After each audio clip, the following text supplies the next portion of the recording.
لن نرضى. وعليه أولا هذه العبارة التي وردت في مقدمة فقرة النهوض بالمرأة، والتي تقول أن تعايش التقاليد والشرع الإسلامي حد من مبدأ مساواة المرأة، نحن نطالب حسبها فورا الآن وتقديم الاعتذار للمسلمين، وإلا نحن ننسحب. وأنتم تعلمون لدينا منابر، إننا منابر الجمعة هناك نلم كلكم نلم هناك، وهناك نعرف ما نقول. نحن لم نرضى أن تأتي مجموعة محدود الثقافة تتطاول على الإسلام.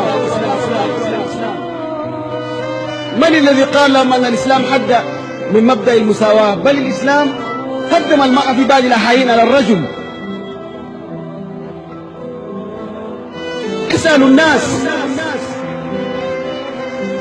أنا أتحدى أي نظام وأتحدى أي دين آخر غير الإسلام أن يقول لي أنه كرم المرأة قبل أن تولد.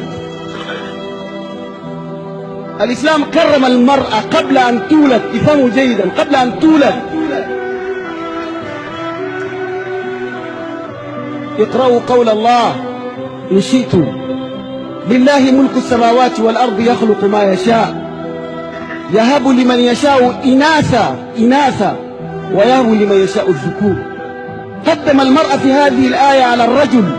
قال العلماء: ما قدم الله سبحانه وتعالى الإناث على الذكور في هذه الآية إلا أنه يريد أن يشير على أن الإسلام كرم المرأة، لأن قبل مجيء الإسلام أن الشخص إذا ما رزق بمولودة بنت يغضب، يتوارى من القوم من سوء ما بشر به، أيمسكه على هون أم يدسه في التراب. هذه هي كانت حالة المرأة قبل الإسلام. عندما جاء الإسلام قال: لا، يهب لمن يشاء إناثا. الإسلام كرم المرأة وهي طفلة. رسولنا يقول: الإنسان اللي عنده بنتين أو ثلاثة علمها. الذين ينادون لتعليم المرأة، الرسول قال: علمها وأدبها وأحسن تأديبها وزوجها، زاحمت كتفه وكتفي في الجنة. هذه المرأة وهي بنت. الإسلام كرم المرأة وهي زوجة: وعاشروهن بالمعروف ولهن مثل الذي عليهن بالمعروف وللرجال عليهن درجة. الإسلام كرم المرأة كأم. في واحد من صحابة الرسول جاء سأل الرسول صلى الله عليه وسلم، قال له: من أحق الناس بحسن صحبتي؟ يقول لي: ينبغي أن نحترمه، أبوي ولا أمي؟ هذا قال له الرسول. قال: أمك. ثم كرر سأل مرة ثانية قال له: أمك. كرر مرة ثالثة قال له: أمك. في المرة الرابعة قال له: أبوك.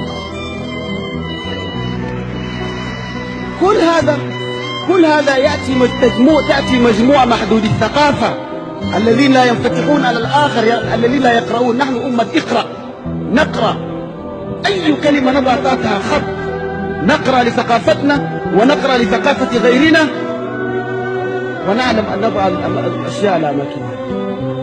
أنا أطالب بصفتي ممثل من جهة المسلمين أن أطالب الاعتذار الرسمي للمسلمين، لأن هذا متعمد مش ترجمة أو خطأ، لأنه قال الشرع الإسلامي يختلف عن الريليجيون. الشرع الإسلامي نطالب بحذف هذه الفقرة الآن، وإلا ننسحب كما انسحب رؤساء الأحزاب بالأمس. وعندنا هناك منابر. لا تقاطعوني s'il vous plaît. J'ai à dire. La Bouddha. Je suis là ici pour dire. S'il vous plaît, faut pas me tromper. Vous avez 3 minutes. Je parle.